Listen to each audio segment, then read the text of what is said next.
Welcome to Voices of EB, where conversation meets community. What a pleasure it was to catch up with Brian Colletto at the East Brunswick Public Library and have such an insightful conversation about what it's like to be a neurodivergent content creator in this world and what Brian would love to share with our community as it relates to inclusivity for all people.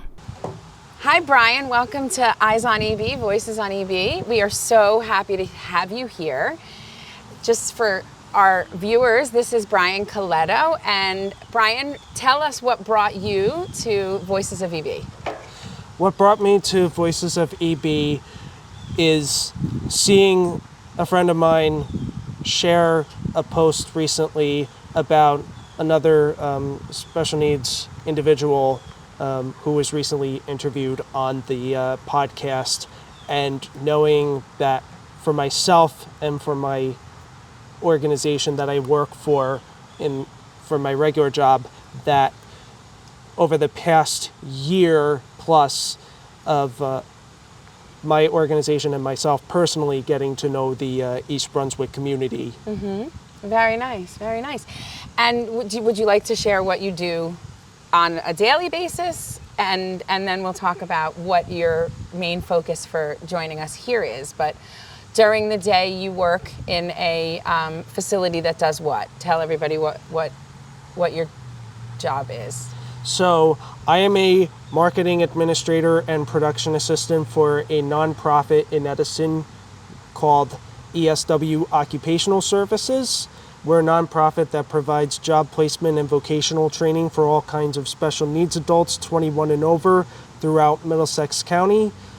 As part of my role, I run our LinkedIn and Facebook pages and do community outreach.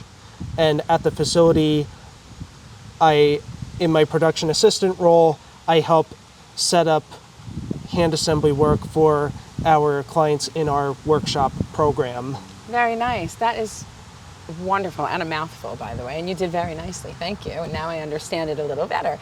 So you also, though, you call yourself an autistic content creator, right?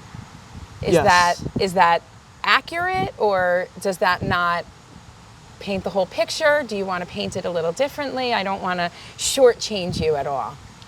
So that's the short version, autism content creator. And what that means is I make videos sporadically on social media to help bring awareness and acceptance through education and entertainment, with a combination of dancing, singing, and speaking on camera. Although I do focus more on using my own voice rather than other sounds these days compared to a few years ago. Okay. And it's not just about my personal journey of being on the autism spectrum, it's also about how it can affect other people on the spectrum as well. I love that. So did something specifically happen that made you want to start doing this, or it's just a need that you felt as you grew up you wanted to fulfill? Did you have an experience that made you want to bring more awareness and acceptance? Or Yes. So a few years ago during the pandemic, I got very involved in social audio apps. So not just Zoom calls, but primarily an audio app called Clubhouse, where I was in many different spaces that talked about many different subjects, including spaces that talked about reels. I went through a transformation. I was always open about my story, but I didn't always post about it. And I had a large focus on nature, like we're in right now. I love it. And I felt like people didn't want to see my face so much. And so I had recommendations from other creators that I was in spaces with to start doing videos and having fun with them. And then came along, sharing more of my autism journey, and I just ran with it. And I did this away from my immediate family. They didn't know about it? No, they had an idea because they could hear me in spaces. Obviously, right. Recording and things like that. Okay. But I was doing them on Instagram and TikTok before I started posting my videos on Facebook. Okay. So I owned the craft before expanding it to allow any family who only uses Facebook to see what I was doing. And what was the reaction? Was it the reaction you were expecting, or were they surprised at your extrovertedness, that your ability to just share that other side of you? I felt like it was more of a happier reaction than I expected. That's so wonderful. I love that. I was especially I was especially concerned about what my mom would think. Okay. But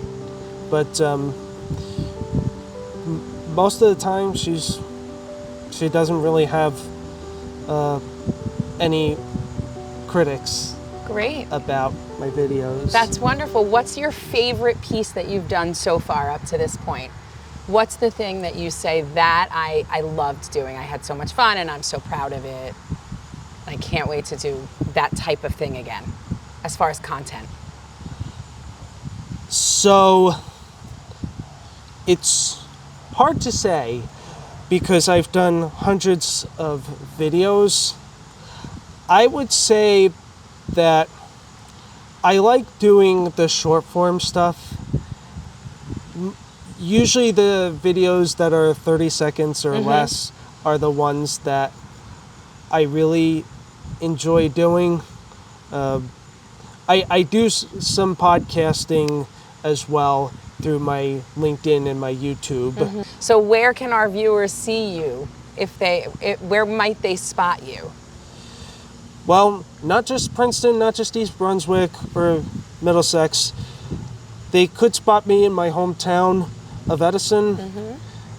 They could spot me in Union County. I'm part of a Rotary Club up in that area. Okay. I might also visit Somerset County on occasion. Very nice. And there are other parts of New Jersey I have driven to, but I struggle a little bit more with going a little further away. So what do you think you bring to these spaces that sets you apart from others? What kinds of experiences do you think that you can share with other people who might struggle with being out in front of a camera, or like what kind of advice do you have for people who aren't as open to being in front of a camera, that may not, be neurotypical? My advice is one step at a time. Okay. I would say take feedback from people and try not to do too much at once. Okay.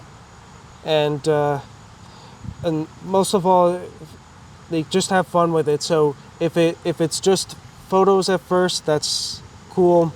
And sometimes if you just do like maybe a 3 or 6 second video, that could be a warm-up as well. I have another. So you mentioned that you saw Audrey, one of our previous guests, Audrey Weiner, and her daughter Diana, with the initiative that they're starting here in East Brunswick. We would love to get you, and with your expertise in job coaching, arenas and that kind of thing, but also your content creation. I'm sure they would love to have you come and share your just your creativity in their space.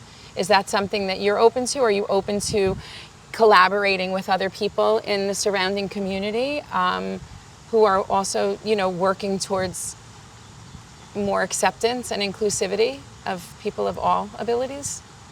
Yes, I am open to doing collaborations. I do want to be clear that I am not a job coach, Okay, sorry. I'm sorry. Okay. although I did do some training for that, but I ultimately found that the marketing area would be better suited for me. Oh, that's great. So you just do their marketing? I do marketing, but I also work at our facility as a production assistant, as I've previously said. Right, So, I'm sorry. That's right. So I'm not a job coach. I'm just helping our clients on the floor Got it. with hand assembly work. I see. Okay. I see what, now it's clearer for me. I'm very sorry. Thank you. I appreciate for clearing that up. All good. All good. And when you were younger, were there classes that you took that kind of gave you an indication that this might be something that you like to do? Were you into photography when you were younger? I know you said you were into nature. No, I didn't do any of that. I will say that with the singing that I do in my videos, I did play trombone growing up as a kid. Very nice. That's a big instrument. Yes. I also did a little bit of pit in my senior year of high school. Wow. And That's nice. I've been surrounded at home by sometimes making up lyrics to popular songs, so I think I get it a little bit from the family. Okay. With how I'm able to change a few lyrics to popular songs to make them autism themed. Interesting. Can I ask you to share one? Would you be willing to share one for our audience? Yes, I would be willing to do so. I do them publicly anyway. I will. Take your time. Yes. So. Take your time. When you're ready. Yes. And you can tell everybody this is your song. Autism's not simple, but now that it's done. Wow. So what do you want to tell everybody about autism? What's your message for people who don't know about autism or don't understand autism? My message for those who don't understand autism is not everybody on the spectrum is severe and profound. Some people are able to function in many neurotypical ways, though we might be neurodivergent. And I believe that patience is key, and also understanding that some people just need somebody to talk to, and to understand that not everything is always as perfect as it may seem. So, for example, a lot of times people might only see me at my best, but they won't see the upset feelings that I have sometimes, or if I'm getting a little bit emotional. Having people who understand and can listen is of utmost importance to me, and that if, and especially as they grow into adulthood, if they're able to verbally communicate, that if seeing a therapist is not an option for whatever reason, that that you can still find somebody to talk to. Okay. Do you find, now I have to ask you, because you are so articulate with the way that you express yourself, and I'm blown away by you and how well you express your feelings and how insightful your advice is for people who may struggle with those issues that you just talked about. Do you feel as though you had that support in your school system? Do you feel as though the school system helped you to be the best version of you?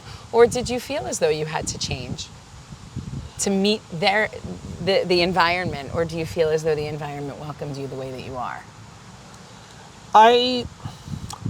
So it's a little bit of both. I felt like in some ways I had to change, but I also felt like the environment was very supportive. But part of that too was my mom was very involved in my education growing up as a kid. Now, I grew up in the 90s and early mid-2000s when autism and other diagnoses weren't talked about as much as they are now. And so my mom was very resilient, and she would make sure that I had what I needed. Amazing. She did a fantastic job advocating for you. It's amazing. I am a special education teacher, and I teach students with autism. I actually teach high school students with autism. So that's why I ask that, because as an educator, how can we help to support neurodivergent people more and better?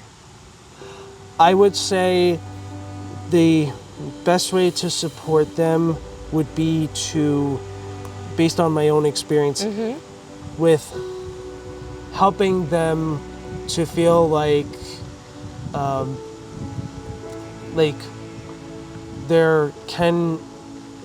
that they can find a direction for when high school is over and it's time for something else. And being productive members of society should be an option for everybody, right? Yes. Yes, I agree. I will say it took over a year after I graduated high school to find employment. Did you stay till 21 or did you graduate at 18? They gave me the option to stay until I was 21, but I chose to get out at 18. So it was 19-ish that you found, until you found employment, is what you're saying? It was about 19 years old that you found employment? Yes. Yep. And what were the struggles? What was it? Just a lack of opportunity, or were doors being shut in your face? Like what was happening that it took you so long to get a job? Or maybe it was just the job field at the time? Part of it was the job field at the time. Part of it was getting turned down. Part of it was me.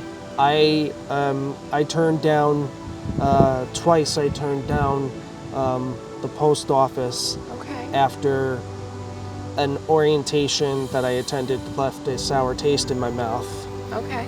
And also too because I wasn't driving yet at the time. I was in training.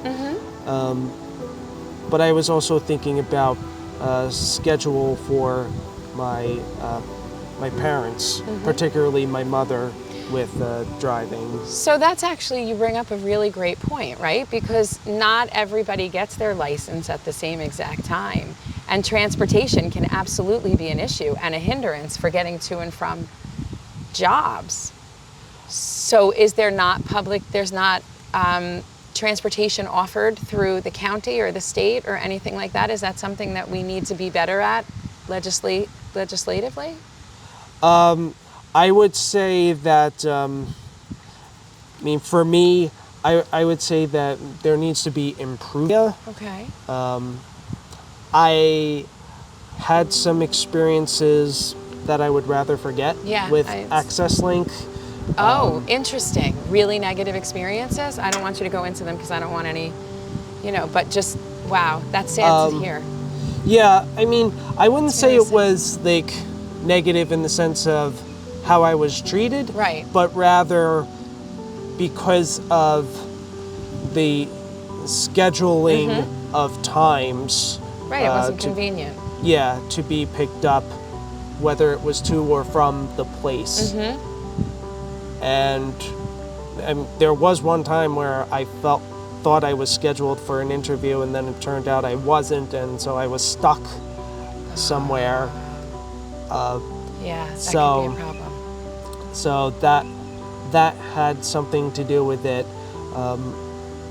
and also too, there is a county transportation, specifically in Middlesex, but there's other logistics that I won't get into here that are hindering at the ability with transportation. In fact, my workplace has gone through some things with transportation over the last few years. Wow. So let me ask you, in the last year or so, with the different policy changes being made at the government level, has that affected you personally at all, and any services that might have been available to you that are no longer? Anything, have you felt the trickle down of any of the policy changes that our government's made?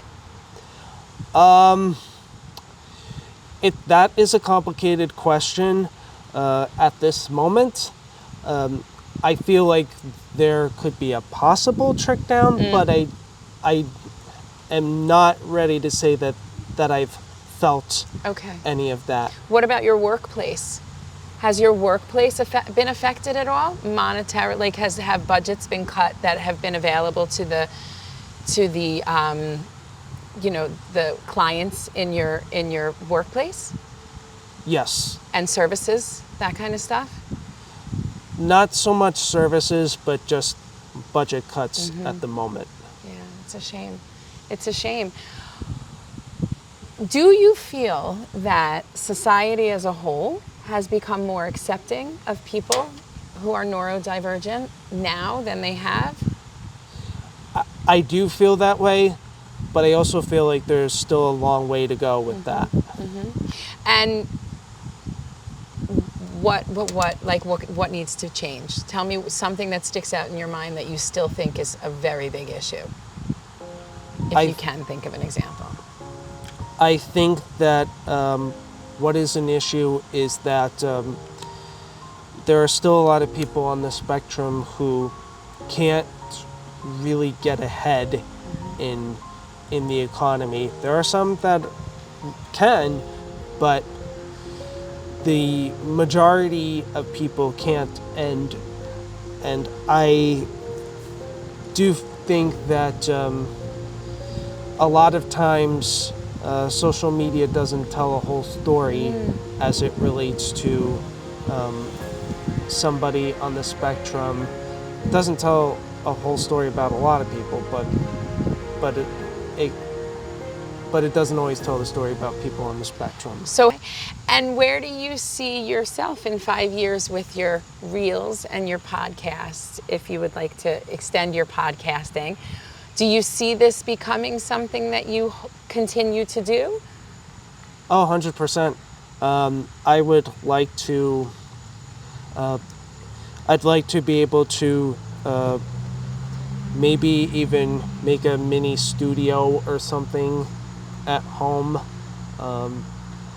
I don't know exactly how that would look, but that would be a dream. It would also be a dream for me to be booked for conferences or stages to speak. I have a lot of connections that I've made virtually that I would like to be able to bring in person, not just in New Jersey, but all over the world. And it is a daunting task. So you want to bring these people in to speak? Is it the people that you've met around the world? Yes. So these are not just people involved with autism. These are people that may not have a direct effect by the spectrum. Just people you want to interview? Not necessarily interview, just to be around, to people that I bonded with on the audio apps, through Zoom calls. Okay. So that would be the dream. Has that environment been welcoming for you, those audio apps and those kinds of things? You found a safe space there? Because there can be some pretty harsh people on those sites also, right? Yes, there can be. I have largely stayed away from those kinds of spaces where they're just looking for drama. So I like to be in spaces that provide some kind of opportunity for growth. Wow. Where people are really driven career-wise. Like I look up to coaches, people that are in real estate, although I don't have a desire to be in real estate, but, Okay. but What's your dream job? my dream job would be speaking on stage. Like at a At TED this time. Talk? Do you know what a Yes. TED Talk? Yes. You would do a TED Talk. What would the title of what would your topic be? It would be something in relation to autism. Okay. And what I would like is that the people who put together the TEDx stuff would be willing to adapt to the fact that I might not memorize everything word for word like many TEDx speakers do, because I personally have a lot of gaps in my brain that don't always come out in the videos that I do, because I do a number of takes before I post something. But sometimes you can hear and see when there's a little gap in between words Okay. when I'm trying to think of how to complete the sentence. As my mom would tell you, I didn't always know how to complete a sentence as a kid. I had to learn that. Your speech therapists. Yes, I did have speech therapy in school. That's awesome. Yeah. That's great. I think that's fantastic that you would want to do a TEDx, and it makes me ask you, because you said I would hope that they would adapt to, right? So are there other accommodations or adaptations in this world that you feel are not done for neurodivergent people, that for things like that stop you from being included in certain arenas or areas? Yeah, I would say just to have the space to go to the side and say something if I'm either A, overwhelmed, or B, feel really comfortable in saying something that I might not want to say in front of everybody. Okay, all right, that's pretty awesome. I hope that you get your TEDx talk one day. That's my dream too, actually. That's pretty cool. My dream is to be on a TED Talk one day also. So I hope that your dream comes true. And I think that what you have to say is pretty magical and pretty amazing. And I'm so honored that you gave us the opportunity to help get your message out. And it just makes me really, really happy that we're able to do this. And I look forward, I hope, is there any last things that you want to say to our viewers that you feel as though you didn't get a chance to say? Yeah, so for any kids out there, I had specialties as a kid too. I liked lining up Hot Wheels cars, and I will also say, for those that are wondering what my autism challenges are, I think I referenced it in between the lines, but it's information processing, which may lead to delayed responses to things that either I don't know how to answer right away or that I really don't want to answer. I also have challenges with gray area between black and right, right and wrong. Abstract. Yes. Sarcasm a little Yeah, bit? abstract, sarcasm, idioms, those kinds of Figurative things. language, those kinds of things. And yeah. also understanding nonverbal cues from people. And it's not really so much an issue now, but I still have a little bit of hand flapping, but I do like to turn it into air basketball. So you've learned how to change, yeah, that's pretty cool. You've learned how to change your, what we call stims, right? Yes. Stims into something more socially acceptable, I guess? Did you do that on purpose? Did you do that to make sure that the attention was off of you? Like, did you make a conscious effort to turn it into an air basketball rather than a hand flap? Yeah, although I don't do it so much around people, but like after I'm done in a setting. Okay, all right. Are you very routine based? Largely, yes. Okay. I am largely routine based. I work the same hours Monday through Friday normally, and I also know that working out at home is routine for me. There are some ways that I will break routine, like going to networking events on the weeknights. For example, the lovely East Brunswick Chamber of Commerce, which my organization is a member of. Very nice. So, very nice. That's fabulous. Brian, I am so blessed to have met you. I know Rob is also over there on the side, camera guy, also very blessed to have met you. And I hope that we can connect you with some people so that we can help to expand your reels into something that gets you noticed, because you're a pretty fantastic guy. I really think that you have a lot to offer this world, and I'm so excited that so many others are now going to be able to see what we have been blessed to see right in front of us. So thank you. Thank you so much. Would you be open to being invited to, we have something coming up in September. Audrey Wiener's organization is doing a fundraiser to get her business started. Maybe you could come over there.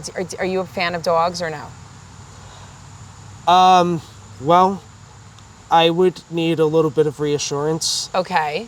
Of that everything will be okay. Okay. We don't have pets at my house. Okay. But usually, if the owners make me aware that it's okay, then I'm okay with it. Okay. Okay. And do you find, I'm going to actually go back. I know that I keep ending it, but then I have another question for you. Do you find that there are social places, like, are there places available for you to go to where you feel comfortable? Do you feel comfortable walking into a bar and hanging out? Not just the drinking out. I'm talking about just meeting people, or is that something that you don't find a welcoming environment? Oh, I do that quite a bit through networking. Okay. I also, before I got into networking and community, I was previously part of a group called Faith on Tap. This group is no longer in existence, but it was the start of me truly building community post high school. I started doing that almost 11 years ago. Wow. And that took place at a bar. Okay. So I'm absolutely okay with it. I've gotten used to crowd sounds. Okay. And the other thing that I do want people to know is that however you represent autism, whether it's blue, red, puzzle piece, neurodiversity, all of it is welcome in my world. Okay. So, you're not offended by any of that. You right? Okay. No, I'm not offended by it because I experience both puzzle piece and neurodiversity feelings for myself, but also because... Can you explain what you mean by that? What do you mean puzzle piece feelings? So, I personally do not feel like the puzzle piece gives the impression that something's missing from us. I feel like that is a sense of needing things to be broken down a little bit more. Not that you can't put anything together, but that you might need it to be in more pieces to put everything together. Okay. And then as far as neurodiversity goes, because I do function in a lot of ways like a neurotypical, that I do think that just because I learn differently and the brain works a little differently, that we're neurodiverse as well. So I don't believe that it should be like puzzle piece versus neurodiversity, blue versus red. I think it should all be working together as one for the common good. You know, as far as I'm concerned, we're all not neurodivergent, right? Because we're not, who's to say what's typical, Yes. right? That's my philosophy. Yes. Who's making the rules? Who made the rules to say what's typical and what's not typical? So who gets to say what's neurotypical or neurodivergent? I think everybody is beautiful for what they bring to the table. And I think what you bring to the table, whether you want to call it autism or neurodivergence or neurotypical or whatever, I think it's pretty amazing. And I think the fact that you have found what works for you and made it just help you grow and be a better version of yourself is magnificent. And hats off to your mom for and your family for advocating for you and giving you a safe space to be who you are and to figure that out on your own, by the way, which is awesome also. And just keep doing what you're doing and keep spreading the word, because I think the more that we normalize our neurodivergence, the less we need to call it out, right? Yes. So thank you, Brian. Thank really you so much. appreciate it. This was fabulous. Thank you so much. Love, light, and blessings to you all. Thank you, Brian. You too. You too. Awesome. That was fantastic.